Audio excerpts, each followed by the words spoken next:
Hello everyone, welcome to the class and I hope all of you are good. तो अभी हमने recent जो lecture cover करा है उसके अंदर हमने वेदरिंग के बारे में देखा कि वेदरिंग जो है किस तरह से होती है और वेदरिंग के टाइप्स कितने होते हैं, मतलब कौन कौन चीज़ें जो वेदरिंग को करने में हेल्प करती है। तो हमने उसके बारे में एक अच्छी खासी डिटेल देखी थी और लास्ट में जब वो टॉपिक खत्म हो रहा था उसके बाद हमने देखा था कि मास मूवमेंट क्या होता है।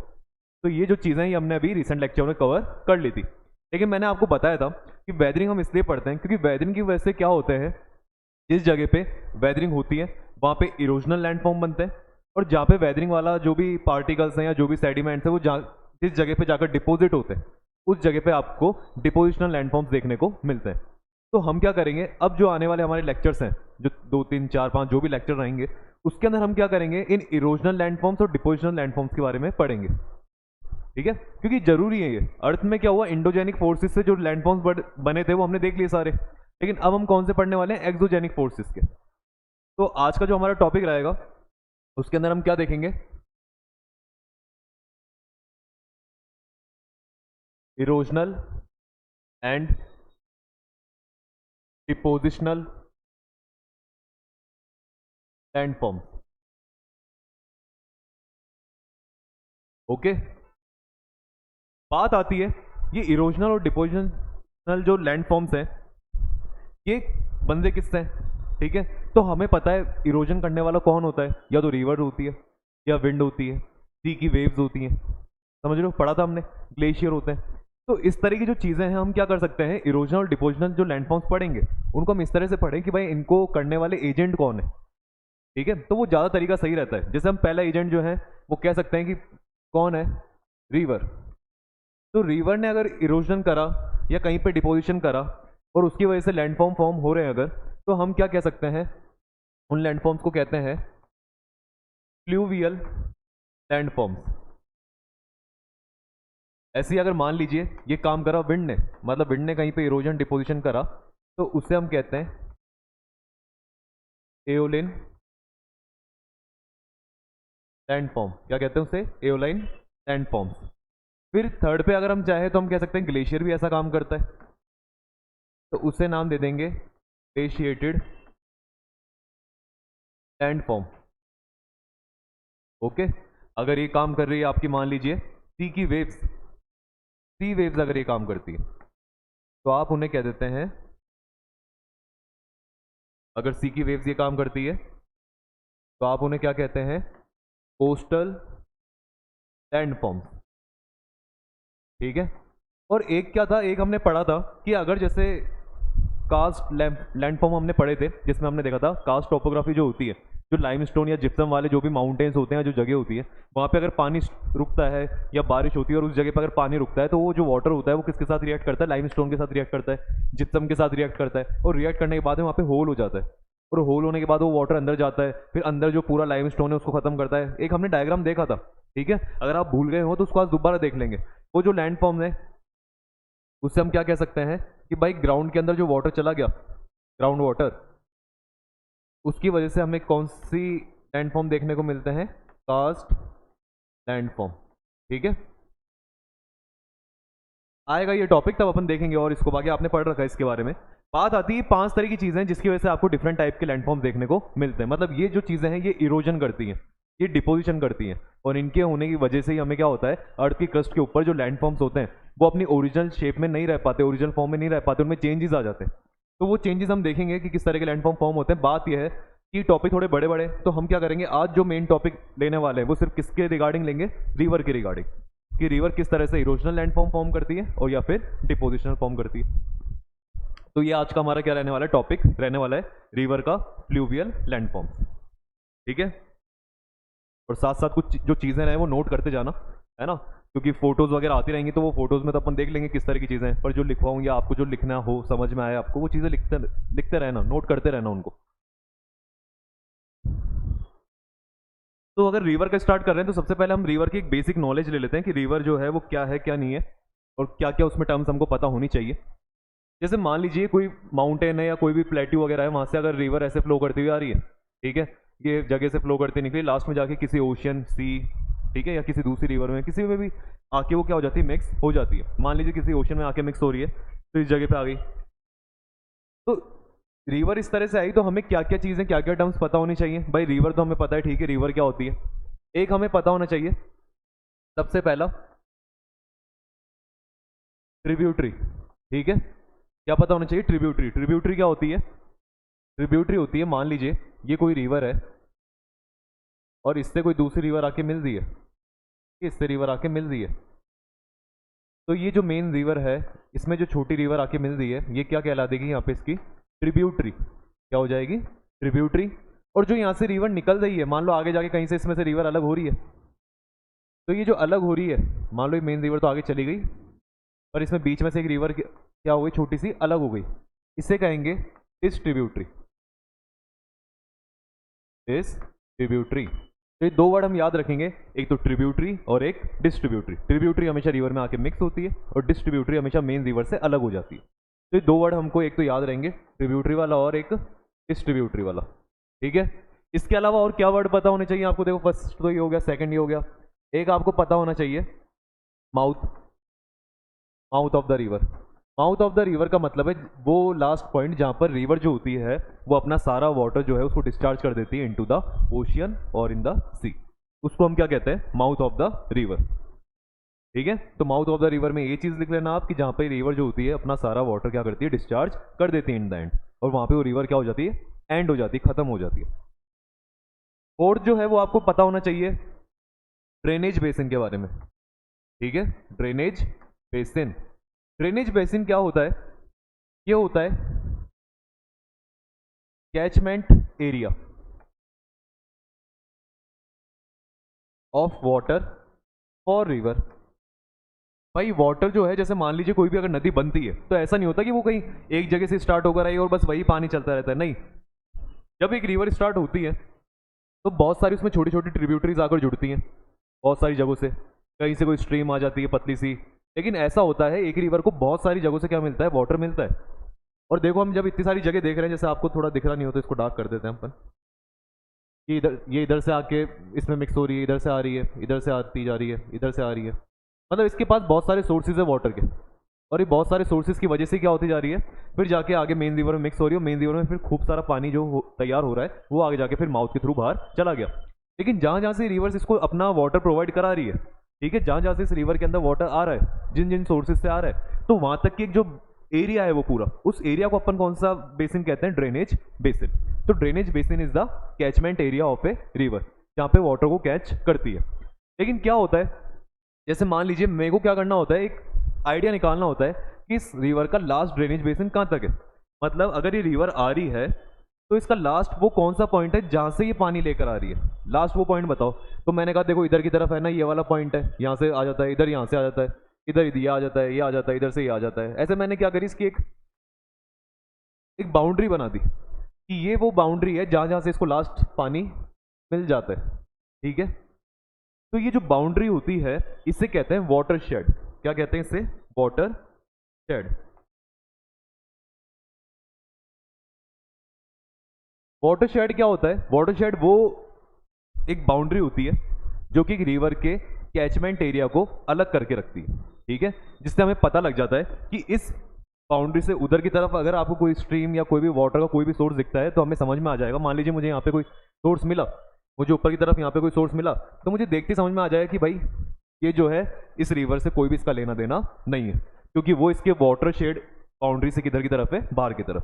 तो ये वो 5 पॉइंट है जो आपको क्या होना चाहिए, किसी भी रिवर के बारे में पता होना चाहिए। मतलब ये टर्म्स हैं जो टर्म्स आपको पता होनी चाहिए, क्योंकि बार बार जैसे अगर वर्ड आता है तो कभी mouth of the river word आ गया तो आपको समझ में आ जाएगा सुनते ही कि वो जगह जहाँ से रिवर जो है अपने वाटर को क्या कर रही है? लास्ट डिस्चार्ज कर रही है, ठीक है। कैचमेंट एरिया आ जाए, ड्रेनेज बेसिन आ जाए, वाटर शेड आ जाए, ट्रिब्यूटरी आ जाए, डिस्ट्रीब्यूटरी आ जाए, ऐसे कोई भी वर्ड्स आते हैं तो आप इस तरह से इन्हें कर सकते हैं। तो इसका भी कोई इरोजनल या डिपोजिशनल लैंडफॉर्म से लेना देना नहीं था, ये तो बस हम क्या रिवर के बारे में थोड़ा सा पढ़ रहे हैं, रिवर के लैंडफॉर्म्स के, तो इसलिए मैंने थोड़ा सा आपको टर्म्स बता दी। बाकी अगर आगे कभी इनका और कोई यूज आएगा तो भी अपन इसको देख लेंगे। अभी तो हमें हमारे इससे कोई ज़्यादा लेना देना नहीं है, तो जिस चीज़ से हमारा लेना देना है उसको स्टार्ट करते हैं, ठीक है। अब देखो ये क्या डायग्राम आया, अपन क्या पढ़ने वाले? रिवर के इरोजनल एंड डिपोजिशनल लैंडफॉर्म। लेकिन जब इसके लैंडफॉर्म के इरोजन और डिपोजिशन लैंडफॉर्म पढ़ रहे हैं हम रिवर जो रिवर वाले, तो इसमें देखो क्या चीज़ आपको पता होनी चाहिए। एक टर्म होती है साइकिल ऑफ इरोजन, ठीक है। साइकिल ऑफ इरोजन देखो क्या होता है, जैसे कोई रिवर होती है, ठीक है, वो चल रही है तो उसने इरोजन करा, वो रिवर चली और इरोजन करा, करती गई करती गई। रिवर कभी रुकने वाली थोड़ी ना है, तो हो सकता है वो हजारों साल से चलती आ रही है, चलती रहे आगे तक भी, ठीक है। मान लो कुछ जगहों पे ऐसा हो कि रिवर बंद हो गई, खत्म हो गई, लेकिन कुछ ऐसी रिवर्स हो सकती हैं जो क्या है हजारों साल से चलती जा रही है उसी जगह पे, और उसकी वजह से क्या होता है वहां पर इरोजन की एक साइकिल बन जाती है कि इरोजन वहां पे इतना ज्यादा होता है ना, कि उसकी एक साइकिल रिपीट होना चालू हो जाती है। वो साइकिल देखो किस तरह से रिपीट होती है। इस साइकिल के बारे में जिसने बताया था उसका नाम था डेविस। क्या नाम था उसका? डेविस। और इसलिए इसको कहा गया डेविशियन मॉडल। क्या कहा गया इसे? डेविशियन मॉडल। तो जो डेविस था इसने इसके बारे में बताया, इसलिए डेविशियन मॉडल हो गया ये। अब इस मॉडल में इसने क्या बताया कि एक साइकिल बताई, देखो साइकिल कैसे काम करती है। इसने सबसे पहले बताया कि कोई भी अगर जगह बनती है वो बनती है टेक्टोनिक अपलिफ्टमेंट की वजह से। हाँ सर पता है हमें कि टेक्टोनिक मूवमेंट होते हैं, कोई चीज़ अगर ऊपर हो जाती है, अपलिफ्ट हो जाती है, तो इस तरह के माउंटेन्स फॉर्म हो जाते हैं, पता है हमें, तो इसको एक्सप्लेन करने की मुझे जरूरत है नहीं। फिर इसके बाद में बताया जैसे ही वो फॉर्म हुआ तो उसकी अब कौन सी एज चालू हो जाती है? Youth as. यूथ है अभी, यूथ मतलब अभी अब वो जवान है अभी, ठीक है। अब फॉर्म होने के बाद अब वो जवान है, अभी उसने अभी अभी जस्ट फॉर्म हुआ है, तो यूथ एज है उसकी। बड़े बड़े माउंटेन दिखेंगे क्योंकि अभी अभी जस्ट फॉर्म हुए। लेकिन यूथ एज के बाद में आपको देखने को मिलेगी उसकी कौन सी एज? Mature as. ये वो वाली एज आ गई जब उसमें थोड़ा अच्छा खासा हमको इरोजन अब देखने को मिल रहा है। भाई यूथ एज में वो माउंटेन बन गया, उस पर नदियां जा रही है, थोड़ा बहुत इरोजन हो रहा है, इतना इरोजन नहीं हो रहा। थोड़ा अच्छा खासा इरोजन हमको कहाँ देखने को मिलेगा? मैच्योर वाली स्टेज में, ठीक है। जब उसको हो जाएंगे कोई 500-600 1000 साल, तब जाके हमको ये देखने को मिलता है। और उसके बाद में क्या होता है फिर हमें देखने को मिलेगा? Old age. ओल्ड एज कौन सी एज हो गई? बाद वाली, जब वो बूढ़ा हो गया, मतलब अब उसका जो वो पहाड़ जो इतना बड़ा था अब वो रहा नहीं, वो इरोड हो के क्या हो गया? खत्म होता जा रहा है। तो इस तरह की स्टेजेस जो हैं इसे क्या कहा जाता है? Cycle of erosion. अब साइकिल ऑफ इरोजन जो होती है, देखो इसमें क्या क्या, जैसे मान लो टेक्टोनिक अपलिफ्टमेंट पढ़ा हमने, तो मान लो यूथ एज बनी। टेक्टोनिक अपलिफ्टमेंट में कहता हूँ फॉर एग्जाम्पल, जैसे मैं लिख देता हूँ new formation of A landscape. एक नई लैंडस्केप का क्या हुआ? फॉर्मेशन हुआ टेक्टोनिक अपलिफ्टमेंट की वजह से। एग्जाम्पल इसमें डाल देता हूँ माउंटेन। जैसे क्या फॉर्म हुआ? मान लो माउंटेन। अब माउंटेन फॉर्म हुआ क्योंकि अपलिफ्टमेंट है तो माउंटेन ही फॉर्म होंगे, हालांकि प्लेट्यू भी हो सकते हैं, लेकिन अभी अपन यहाँ पे माउंटेन मान के चल रहे हैं। माउंटेन फॉर्म हुए, यूथ एज में क्या होएगा? उसके साथ में थोड़ा बहुत इरोजन होएगा।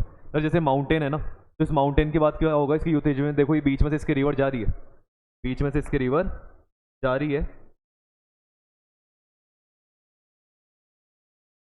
और हमको ये माउंटेन में जहाँ से रिवर निकलती है तो ये थोड़ा सा वी शेप का दिख रहा है कि वी शेप वाला जो एरिया है यहाँ से रिवर निकल के जा रही है। तो मैं कह सकता हूँ इसके अंदर यूथ एज में आपको क्या देखने को मिलेगी?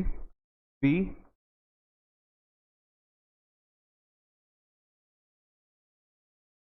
We shape valley. क्या देखने को मिल सकती है? V shape valley. ये एग्जांपल पढ़ रहे हैं अपन, है ना, नीचे वाला। ये ऊपर वाला तो प्रोसेस है साइकिल ऑफ इरोजन जो कि डेविजन मॉडल ने बताया था। ये हम नीचे एग्जांपल से देख रहे हैं इसको, कि मान लो एक माउंटेन फॉर्म हुआ, माउंटेन फॉर्म हुआ तो उसके अंदर यूथ एज में क्या देखने को मिलेगी आपको? We shape valley. V shape वाली जब वो मैच्योर हो जाएगा तो मैच्योर होने के बाद में हमको क्या देखने को मिलेगा? अब वी की जगह वो वी खत्म होने लगेगा और धीरे धीरे क्या होगा? इस तरह का कुछ फॉर्म होएगा। तो वहां पे आपको क्या देखने को मिलते हैं? जॉर्ज और कैनियंस। क्या देखने को मिलेंगे? तो जॉर्ज देखने को मिलेंगे, क्या देखने को मिलेंगी? कैनियंस देखने को मिलेंगी। सर ये जॉर्ज और कैनियन क्या है? वी शेप वैली को, वैली जो है उसको और क्या करते चले जाओ आप? इरोड करते जाओ करते जाओ करते जाओ, तो जॉर्ज बन जाते हैं, और करोगे कैनियंस बन जाते हैं। सर कैसे दिखते हैं? पढ़ेंगे अभी आगे आएंगे ये, ठीक है। अभी तो बस हमने इसको वर्ड्स को समझ लिया कि वी शेप अगर और ज्यादा इरोड होती है तो ये जॉर्ज बनते हैं, कैनियंस बनती है, और अगर ये और ज्यादा हो गए तो फिर तो सर पेनी प्लेन बन जाएगा। पेनी प्लेन सर बताया था आपने, पेनी प्लेन बताया था मैंने। पेनी प्लेन क्या होता है कि जब रिवर किसी जगह से फ्लो करती रहती है तो ऊपर अगर एरिया को बिल्कुल कैसा कर दे, देखो पहले माउंटेन था, फिर इस तरह वो धीरे धीरे माउंटेन खत्म हुए क्योंकि रिवर क्या करती जा रही है? इरोड करती जा रही है। बाद में एरिया पूरा सीधा हो गया इरोजन की वजह से। तो अब बिल्कुल जब सीधा हो गया उसको अपन कौन सा प्लेन कहते हैं? कि प्लेन हो गया अभी ये, तो ये पेनी प्लेन है, बताया था मैंने। और पैडी तो मैंने बताया था आपको, याद हो तो, पैनी प्लेन जो होते हैं वो रिवर की वजह से फॉर्म होते हैं, पैडी प्लेन्स जो होते हैं वो विंड की वजह से फॉर्म होते हैं, याद करना, बताया था मैंने आपको। तो इस तरह का ही हमने एग्जांपल देखा कौन सी साइकिल ऑफ इरोजन में, डिवीजन मॉडल में। क्यों पढ़ रहे हैं सर इसको, क्यों जरूरी है? क्योंकि डिवीजन मॉडल हमें क्या कहता था, हिस्ट्री, डिवीजन मॉडल में अपन क्या पढ़ते हैं, history of a landform that changes due to running water. कि डिवीजन मॉडल या फिर साइकिल ऑफ इरोजन यही कहता है कि रनिंग वाटर हमेशा चलता रहेगा, उसकी वजह से क्या होगा, उसका लैंडफॉर्म जो है चेंज होता चला जाएगा, होता चला जाएगा, होता चला जाएगा। जैसे कि पहले नया फॉर्म हुआ तो विशे वैली बनी, फिर जॉर्ज बना, फिर उसके बाद में क्या बन गया, पैनी प्लेन बन गया। स्टार्टिंग में tectonic upliftment, youth age, mature age, old age. ये थोड़ा सा मैंने आपको क्या करा है, एक एक्स्ट्रा मान के चलो कि एक्स्ट्रा चीज बता दी आपको मैंने, है ना। तो इसको बस इतना ही समझना है, इसके बारे में अगर और है तो कहीं पे पढ़ोगे तो आपको और देखने को मिल सकता है, लेकिन अभी अपन सिर्फ उतना ही पढ़ रहे हैं जो हमारे काम का है, या जिससे हमारी बस हमारा काम हो जाता है कि हमको सब कुछ समझ में आ जाता है। तो ये चीज़ आप ध्यान रखना। तो हम ये क्यों पढ़ रहे हैं हम डिवीजन मॉडल, क्योंकि हम किसके लैंडफॉर्म्स के बारे में पढ़ने वाले हैं, रिवर के लैंडफॉर्म्स के बारे में। तो यहाँ पे इस मॉडल के अंदर अपन उसी चीज़ की क्या करते हैं, स्टडी करते हैं। चलिए ठीक है, आगे समझ में, आगे देखते हैं ये क्या चीज़ है। अब देखिए हम रिवर के लैंडफॉर्म्स पढ़ेंगे, लेकिन रिवर की बात करते हैं, वो मॉडल अलग हो गया, बस वो थोड़ी सी चीज़ हमें याद रखनी है डिवीजन मॉडल वाली। अब हमें पढ़ना है कि रिवर जो होती है वो कहाँ से स्टार्ट होती है। तो रिवर जो होती है माउंटेन से स्टार्ट होती है, और माउंटेन में क्या होता है, माउंटेन में वो नीचे आती है, बड़े तेजी वाली स्लोप रहते हैं, है ना। तुम कहोगे कि रिवर के सर आप चाहो ना 3 पार्ट में डिवाइड कर दो, एक तो जब वो माउंटेन से नीचे तक आती है ना, एक तो ऊपर से नीचे तक आती है, फिर एक तो यहाँ पे उसको क्या कह सकता हूँ, यंग, ठीक है, क्या कह सकते हैं इसको, यंग है अभी, ये स्टार्टिंग पॉइंट है इसका। इसके बाद में यहाँ पे क्या होती है, इस वाली जगह को अपन क्या कह सकते हैं, मैच्योर। और बाद वाली जो जगह है तो क्या कह सकते हैं अपन, ओल्ड, है ना। ये ऊपर वाला वो मत मानना, वो टाइम के वाले हिसाब से बात नहीं कर रहे, ये तो अपन कौन सा वाली बात कर रहे हैं कि रिवर जब फ्लो क्या आ रही है, तो जहां से फ्लो करना चालू कर रही है वो तो उसकी यंग, रिवर की, है ना, रिवर की यंग एज होती है, मतलब वो चालू करी है। फिर रिवर जब नीचे आती है तो मैच्योर हो जाती है, मैच्योर मतलब अब थोड़ा यहाँ पे आ चुकी है। अब वो जब बिल्कुल नीचे प्लेन पे आ जाती है तो वहाँ पे अपन कहते हैं कि वहाँ पे कैसी है, वो ओल्ड हो चुकी है ना। तो एक तो उसका यंग कोर्स होता है, एक मैच्योर कोर्स होता है, लास्ट में उसका कौन सा कोर्स आता है, ओल्ड कोर्स।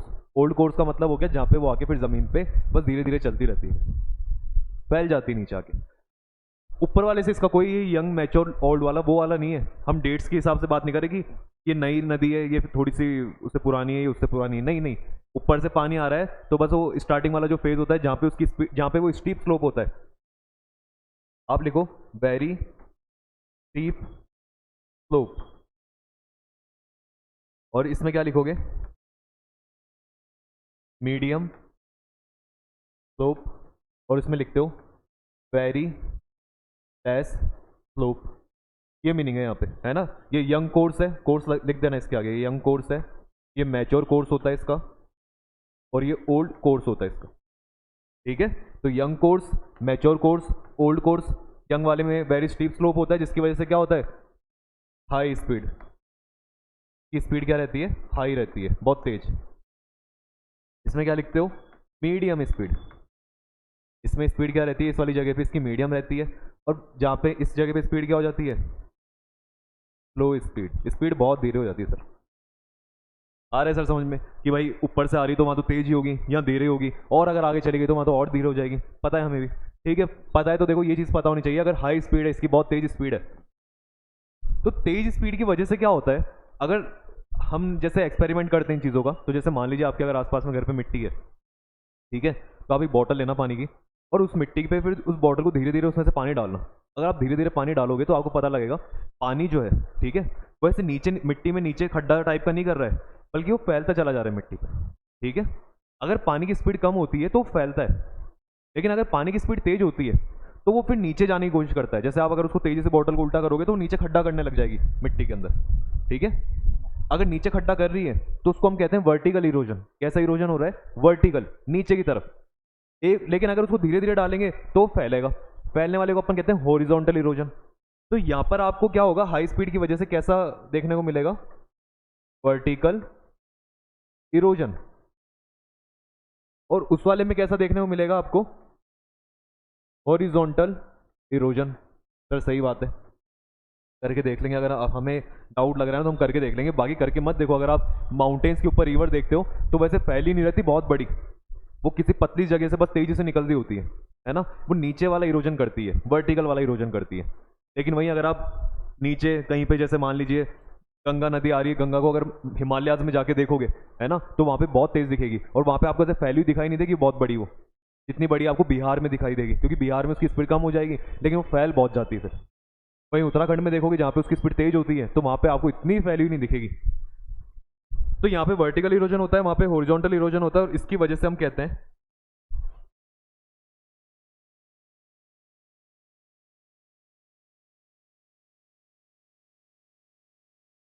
या डीप कह सकते हैं इसको, या डीप तो मत कहो, चलो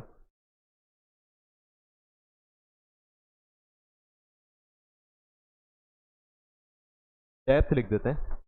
डेप्थ इंक्रीजेज, यहाँ पे डेप्थ बढ़ेगी क्योंकि नीचे की तरफ जा रहा है, और यहाँ पे विड्थ इंक्रीजेज।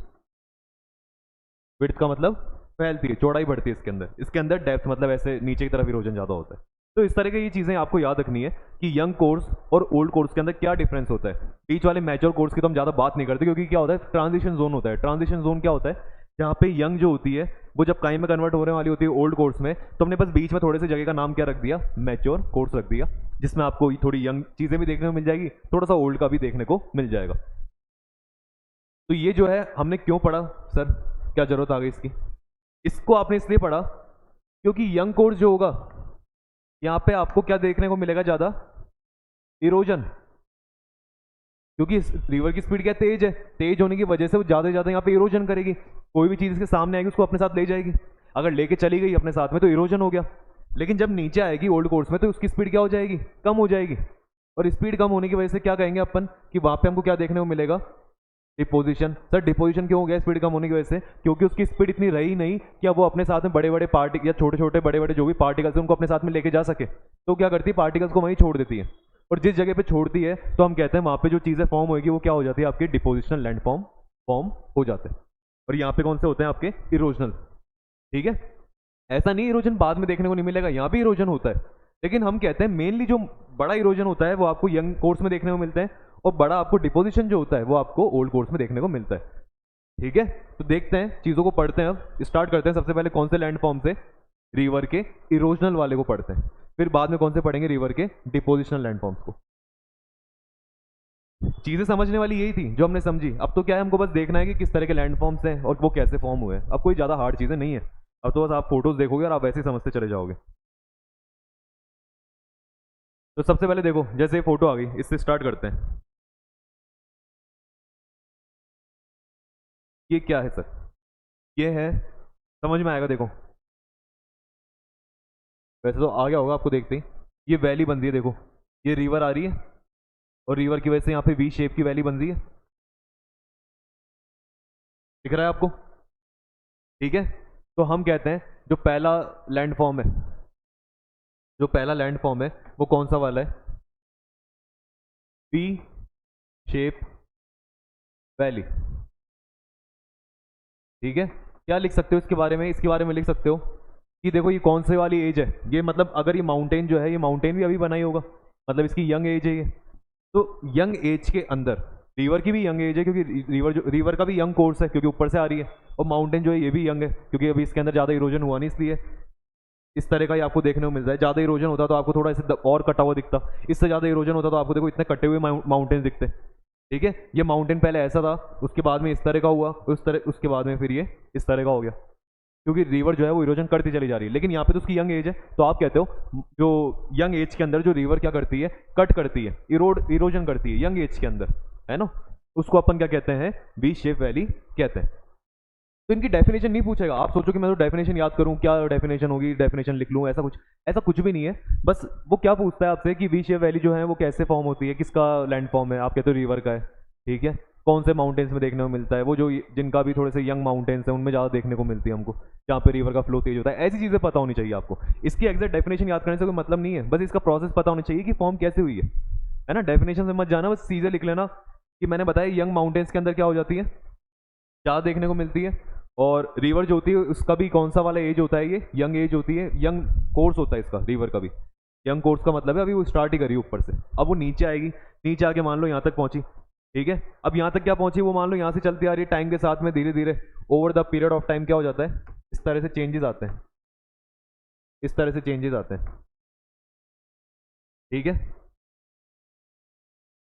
मैं लिखता हूँ वी शेप जो होती है वो काई में कन्वर्ट हो जाती है, इसको कहते हैं जॉर्ज, काई में कन्वर्ट हो जाता है जॉर्ज। और जॉर्ज के बाद में ये जो आगे देखने को मिल रहा है ये है कैनियन, क्या है ये, कैनियन है। और कैनियन जो होती है इसको अपन आई शेप वैली भी कहते हैं, आई शेप्ड वैली। आ रहा है समझ में, आई शेप्ड क्यों कह दिया सर, क्योंकि देखो स्टार्टिंग में वी शेप वाली इस तरह की थी वैली, इसका इरोजन हुआ, इरोजन होते होते अब ये यहाँ से इरोजन होता गया होता गया होता गया, इधर से भी इरोजन होता गया होता गया, रिवर नीचे की तरफ आती जा रही है, इरोजन करती जा रही है करती जा रही है करती जा रही है, इरोजन होता जा रहा है, इरोजन होता जा रहा है। अब देखो सीधी हो गई है, ऐसा ही तो आई होता है, वो तो मैंने बना दिया डॉट, बाकी आई जो होता है वो अगर आप देखोगे आपके फ़ोन के अंदर इस तरह से, तो वो जो कैपिटल लेटर होता है आई का वो इस तरह ही बनता है। ये तो मैंने, चलो हटा देता हूँ इसको, ये तो छोटा ही हो गया है ना, स्मॉल आई। कैपिटल आई जो होता है वो इस तरह का ही होता है, ऐसा। तो इस तरह की आई शेप वैली यहाँ पे क्या हो जाती है, फॉर्म हो जाती है। बी शेप से जॉर्ज कन्वर्ट होते हैं, जॉर्ज से कैनियन बनते हैं। अब आप क्या होगा, आप सोचो कि मैं कैनियन और जॉर्ज को देखने जाऊँ तो मैं देखते बता दूंगा कि जॉर्ज है कैनियन है, नहीं बता सकते, क्योंकि वही बात हो गई कि वी शेप वैली और कैनियन के बीच का जो ट्रांजिशन जोन है, ठीक है, कि जब वी शेप वैली उसमें कन्वर्ट हो रही है लेकिन बीच का तो जो पार्ट है उसको जॉर्ज कहा गया है, तो हम जॉर्ज और कैनियन आपको देखने में सेम से दिख सकते हैं, वी शेप वैली बिल्कुल अलग दिखेगी, वहां तो कोई ज्यादा इरोजन देखने को नहीं मिलता, है ना। तो कहता हूं यहाँ पे जो नीचे लिखा उसके लिए change in land form over the period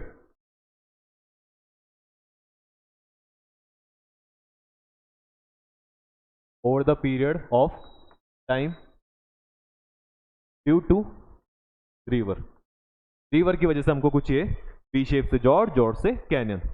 तो आपने क्या पढ़ा, देखो पहले जो फिजिकल फीचर्स पढ़े ना, लैंडफॉर्म पढ़े इरोजनल वाले, एक तो वी शेप वैली पढ़ा, एक आपने जॉर्ज देखा, और एक आपने थर्ड क्या देख लिया, कैनियन के बारे में देख लिया। लेकिन मैं कहता हूं एक अलग से क्या करो, स्टार बना के लिखो यहाँ पे, ऐसे इसका पार्ट नहीं है पर अलग से स्टार बनाए, क्यों, जब पहाड़ों के बीच में से रिवर निकलती है तो कैसी शेप की वैली बनती है, वी शेप की वैली। हाँ सर ये बताओ दिए, फिर क्यों बता रहे हो दोबारा। लेकिन जब वहां से निकलता है ग्लेशियर, वहां से क्या निकलता है, ग्लेशियर, तो यू शेप की वैली बनती है,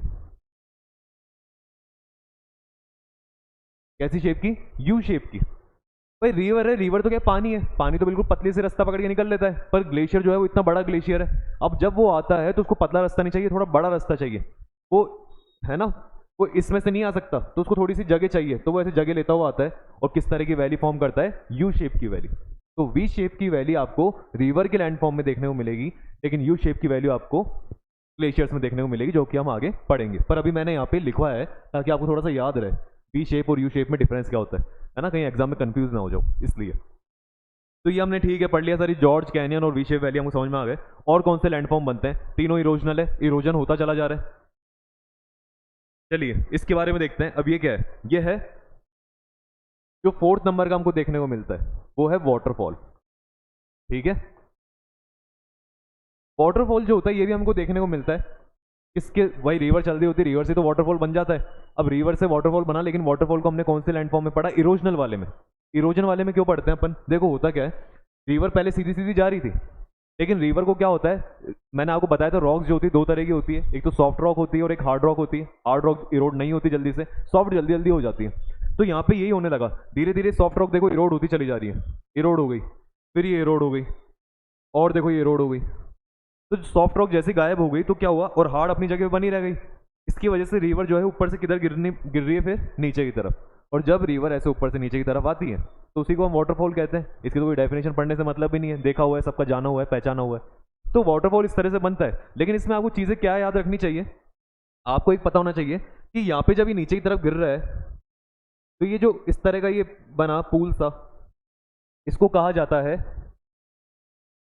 फिफ्थ लैंडफॉर्म जो है हमारा इरोजनल वाला, इसको कहा जाएगा प्लंज पूल। क्या कहा जाएगा इसे? Plunge pool, PLUNGE, plunge pool. Plunge pool इसे हम क्या कहते हैं? ठीक है, जो नीचे पूल सा बन गया जहाँ पे वो गिर रहा है नीचे की तरफ। तो जहाँ पे झरना गिरता है, तो झरने के नीचे जहाँ पे जगह होती है, पानी भरा रहता है, जहाँ पे आप अगर डाइव करते हैं तो वहाँ पे आपके लगती नहीं, आप आराम से नीचे तक जाके आते हैं, क्योंकि पूल बना हुआ है एक अच्छा खासा, इरोजन हो चुका उस जगह का। तो उसको अपन कौन सा पूल कहते हैं? प्लंज पूल कहते हैं। प्लंज पूल जो होते हैं, चलो ठीक है सर, ये भी समझ में आ गया। इसके अलावा 6 बताओ। यहाँ पे आपको देखने को मिलते हैं पोर्ट होल्स। क्या देखने को मिलते हैं? Port holes. अब ये पोर्ट होल्स क्या होते हैं? पोर्ट होल्स ऐसे होते हैं जैसे मान लीजिए इस रिवर के अंदर कोई रॉक है, ठीक है, अब वो रॉक जो है वाटरफॉल के साथ नीचे गिरेगी, नीचे गिरेगी, नीचे गिर के आ गई प्लंज पूल के अंदर। प्लंज पूल में यहाँ पे नीचे की तरफ आ गई। अब प्लंज पूल में जब नीचे आ गई, ऊपर से खूब सारा पानी आता जा रहा है, तो उस रॉक को ऊपर नहीं आने देगा जल्दी से। उस रॉक के ऊपर वो जैसी रॉक इधर उधर होती है, फिर वो उस पर और लगा देता है, और ऊपर से पानी आता है, और पानी आता रहता है, आता रहता है, और हमें पता है रॉक तो ऊपर आएगी नहीं क्योंकि तो हैवी होती है, तो वो अब नीचे ही सेटल हो जाएगी, नीचे सेटल होने की वजह से। लेकिन वो इतना ऊपर से बार बार पानी आके आता रहता है, आता रहता है, आता रहता है, जिसकी वजह से जो रॉक होती है वो क्या करती है, नीचे की तरफ क्या लगाती है? प्रेशर लगाती है ना। और उस प्रेशर लगा के नीचे का जो एरिया होती है उसको खोदना स्टार्ट कर देती है, एक तरह से खोदना मतलब उसमें छेद करना। तो नीचे का जो ग्राउंड होगा उसमें और छोटे छोटे छेद होना स्टार्ट हो जाएंगे, और वो जो छोटे छोटे छेद हैं उन्हीं को हम क्या कहते हैं? पोर्ट होल्स कहते हैं। अगर बड़ी रॉक आ गई थोड़ी सी तो थोड़ा बड़ा छेद कर सकती है, होल कर सकती है। इस तरह के हमको देखने को मिलते हैं। ये क्या है? ये एक जगह की फोटो है जहाँ पे वाटरफॉल जो है वो बंद हो गया, मतलब वहाँ पे आ रहा होगा वाटरफॉल कहीं से रिवर वगैरह से, लेकिन वो रिवर बंद हो गई तो वाटरफॉल भी क्या हो गया? बंद हो गया। लेकिन हमको इस तरह का एक लैंडस्केप देखने को मिला यहाँ पे, या लैंडफॉर्म देखने को मिला, जिसके अंदर क्या था? ये देखो इतने बड़े बड़े पोर्ट होल्स हो रखे, ठीक है, मतलब कोई बड़ा ऐसे पत्थर आया होगा अच्छा खासा बड़ा, उसके ऊपर बार बार पानी गिरता रहा, तो पत्थर क्या होता है, वो जो पानी होता है ना वो एक तरह से टर्बुलेंस बना लेता है वहाँ पे। टर्बुलेंस मतलब वो घूमने लग जाता है, घूमने लग जाता है, तो उसकी वजह से वो जो अंदर रॉक है वो भी क्या होने लग जाती है? मूवमेंट करना चालू कर देती है। मूवमेंट करने की वजह से एक तरह से ग्राइंडिंग का काम हो रहा है कि वो रॉक घूम रही है और नीचे ग्राइंड करती जा रही है, ग्राइंड करने की वजह से नीचे होल होता चला जा रहा है। वो ग्राइंडिंग वाला जो होल होता है उसी को हम क्या कहते हैं? पोर्ट होल्स कहते हैं। ठीक है, आगे तीनों फीचर समझ में। तो बस इन फीचर्स के नाम याद रखने हैं, और ये पता होना चाहिए कि रिवर के इरोजनल लैंडफॉर्म है। फोटोज वगैरह जो है ये आपको पता होनी चाहिए। हालांकि जो फोटोज हैं ये मैं आपको PDF में डाल दूंगा, है ना, उसमें और कुछ लिखा हुआ नहीं मिलेगा, तो लिख तो आप वैसे लेना, और इनके फोटोज अगर एक साथ सारी चाहिए तो आप PDF में से ले लेना फिर, है ना। अपने नोट्स में चाहे ऐसे कटिंग करके पेस्ट कर लेना, या चाहो तो वैसे ही आप इन फोटोज़ को जो है अपने ये जो टॉपिक है वहाँ पे लगा लेना इन फोटोज़ को, ताकि देखते हुए समझ में आ जाएगा, कोई ज़्यादा थ्योरी पढ़ने की जरूरत नहीं पड़ेगी। तो ठीक है सर, हमको रिवर ये वाटरफॉल समझ में आ गया। लेकिन जो वाटरफॉल होता है, आप देखोगे वाटरफॉल दो तरीके के होते हैं। एक वाटरफॉल तो होता है जो सीधा बिल्कुल सीधा नीचे आके गिरता है, बहुत ऊपर से सीधा नीचे आके गिर जाता है, ठीक है। लेकिन एक वाटरफॉल कौन सा होता है जो ऐसे सीधा नहीं आता, बल्कि पहाड़ पे से यूँ आता है। एक मिनट, एक वाटरफॉल कैसे आता है? पहाड़ पे से यूं इस तरह से होता। और एक क्या होता है, सीधा ही कहाँ के गिर जाता है? नीचे, ठीक है। एक तो ऐसे आता है धीरे धीरे टक्कर पत्थर के ऊपर, गिरता गिरता गिरता गिरता। एक होता है सीधा नीचे। तो दो तरह के हम कह सकते हैं कि वाटर जो फॉल होते हैं वो भी दो तरह के हो सकते हैं। ये वाला जो होता है सीधा नीचे आके गिरता है, अब इतना ऊपर से नीचे आके गिरेगा तो प्लंज पूल क्रिएट कर देता है। ये वाला नहीं कर पाएगा क्योंकि ऊपर से सीधा आके गिर रहा नहीं है, तो इतना नीचे इरोजन करेगा नहीं, तो यहाँ पे प्लंज पूल क्रिएट नहीं होते। प्लंज पूल क्रिएट इसी के अंदर होते हैं। फिर सर इसको क्या कहोगे आप? इसको कहूंगा मैं कैटरैक्ट। क्या कहेंगे इसे? कैटरैक्ट। ये तो हो गया कैटरैक्ट वाटरफॉल। और कैटरैक्ट वाटरफॉल जो होता है, इस ये कैसा स्टाइल का होता है, मतलब किस तरह का होता है? मैं कह सकता हूँ स्टेयर लाइक। स्टेयर मतलब सीढ़ियों जैसा, जैसे सीढ़ियाँ होती है उस तरह से होता है ये। और वहीं ये वाला जो होता है इसको तो मैं क्या नाम दे दिया, तो मैं आपने सीख लिया कि इसको तो प्लंज पूल कह दो सर, क्योंकि नीचे एक प्लंज पूल क्रिएट होता है और उस प्लंज पूल के अंदर पोर्ट होल्स भी बनने लग जाते हैं। तो आप इसको तो प्लंज पूल कह दो और आप इसको कैटरैक्ट वाटरफॉल कह दो, क्योंकि स्टेयर लाइक होता है। तो हम देखो अगर इसको डायग्राम से समझे तो इस तरह के डायग्राम हमको देखने को मिलता है। ये देखो कैटरैक्ट वाला आया, कैटरैक्ट वाला समझ में। ये देखो धीरे धीरे ऐसे स्टेयर्स के ऊपर होता हुआ आ रहा है। बात आती है स्टेयर से होता हुआ क्यों आ रहा है इस तरह से, क्योंकि अभी हमने ऊपर वाले में क्या देखा, देखो इस फीचर को कैसे समझेंगे अपन। ये जो रॉक थी कैसी थी? हार्ड थी, है ना। तो रॉक को और बड़ा करते हैं।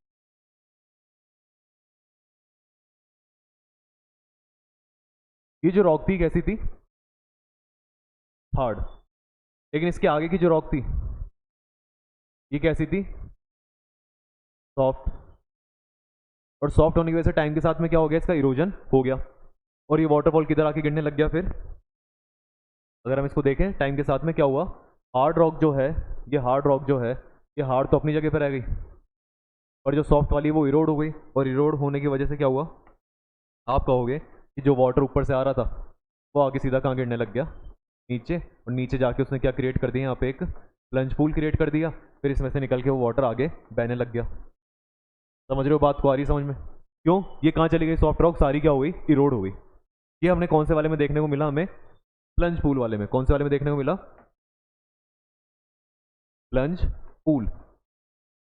सेकंड हम कहते हैं ये कैटरैक्ट वाला कैसा होता है। कैटरैक्ट में क्या होता है कि मान लीजिए ये हार्ड रॉक है, ठीक है, पर ये हार्ड रॉक थोड़ी यूं है,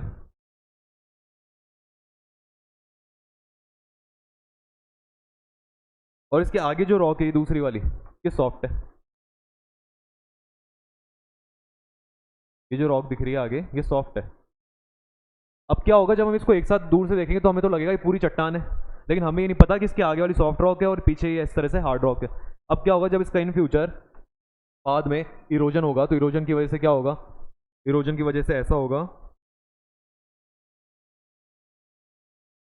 देखो ये जो हार्ड रॉक है ये अपनी जगह रह गई, फिर ये हार्ड रॉक जो है ये अपनी जगह रह गई, फिर ये हार्ड रॉक जो है अपनी जगह पे रह गई।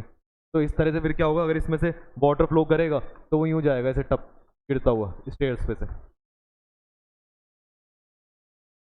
आया समझ में? तो ये क्या होता है, हार्ड रॉक और सॉफ्ट रॉक की वजह से। लेकिन हार्ड रॉक सॉफ्ट रॉक यहाँ तो क्या थी, पूरी सॉफ्ट थी। यहाँ पे क्या होती है, हार्ड रॉक स्टेयर की शेप में होती है, मतलब आगे की तरफ निकली रहती है, तो वो इरोड नहीं होती। जैसे जहाँ पे गिर रहा है पानी ये इरोड नहीं हो रही है। इरोड नहीं होने की वजह से क्या होता है, यहाँ पे आपको कैटरैक्ट वाला वाटरफॉल देखने को मिलता है जो कि स्टेयर शेप का होता है, और वैसे हमको प्लंज पूल वाटरफॉल देखने को मिलता है। आया समझ में?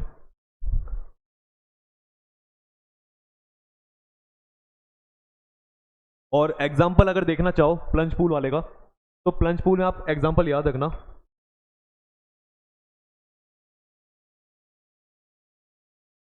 नो कलिकाई, ठीक है। नो कलिकाई जो है ये एक वाटरफॉल है, और ये वाटरफॉल आपको कहाँ पे देखने को मिलता है, चेरापूंजी में। कहाँ पे देखने को मिलेगा, चेरापूंजी में। ये क्या है, highest plunge pool waterfall in India. India का अगर प्लंज पूल की बात करते हैं ना तो ये हाईएस्ट है प्लंज पूल में, मतलब जो ऊपर से बिल्कुल कहाँ गिर रहा है, सीधा नीचे। लेकिन अगर अपन बात करें कि सर प्लंज पूल वगैरह मत बताओ, आप तो पूरा बताओ हाईएस्ट कौन है एक्चुअल में, ठीक है।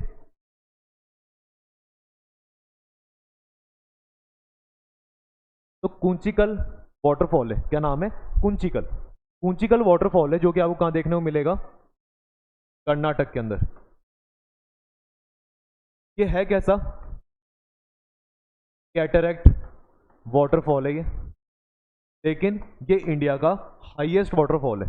अगर हम प्लंज पूल को ना देखें, अगर हम कैटरैक्ट ना देखें, अगर हम वैसे बात करेंगे इंडिया का हाईएस्ट वाटरफॉल कौन सा है, तो वो कौन है, फिर कुंचिकल है, जो कि कहाँ पे देखने को मिलेगा, आपको कर्नाटक में देखने को मिलता है। और बाकी अगर प्लंज पूल की स्पेशल बात कर दे तो फिर आप उसको क्या कहते हैं ना, नो कलिकाई जो है चेरापूंजी में, वो क्या है, आपका हाईएस्ट वाटरफॉल है। और सर अगर इनका ही बता दो तो पूरे वर्ल्ड का ही बता दो। पूरे वर्ल्ड का क्या है आपका, देखो आपको एंजल फॉल्स के बारे में आपने सुना होगा कभी, एंजल फॉल्स। एंजल फॉल्स जो है ये आपको वेनेजुला में देखने को मिलते हैं, ठीक है। वेनेजुला में क्या देखने को मिलते हैं, एंजल फॉल्स। दुनिया का सबसे बड़ा हाईएस्ट वाटरफॉल जो है वो यही है। तो ये चीजें भी याद कर लेना,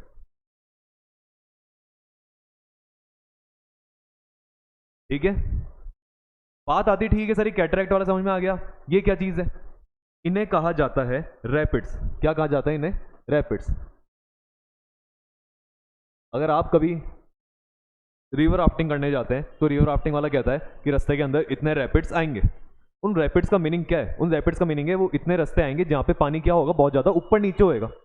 ऊपर नीचे, ऊपर नीचे क्यों हो रहा है, ऊपर इसलिए होएगा, वो बताएगा आपको राफ्टिंग वाला, ऊपर इसलिए होगा क्योंकि वहाँ पे आपको हार्ड रॉक मिलेगी। फिर पानी नीचे क्यों चला गया, क्योंकि वहाँ पे कैसी रॉक है, सॉफ्ट रॉक, तो पानी नीचे चला गया। फिर ऊपर कैसे होएगा, क्योंकि वहाँ पे कैसी रॉक है, हार्ड रॉक, फिर पानी कहाँ चल जाएगा, नीचे, क्योंकि कैसी है, सॉफ्ट, फिर कैसी है, हार्ड। तो वाटर जो है, वाटर कैसे होता रहेगा, अगर आप यहाँ पे राफ्टिंग लेके चलेंगे ना, तो आप ऐसे नीचे ऊपर होते रहेंगे, और इसी को हम क्या कहते हैं, रैपिड्स कहते हैं।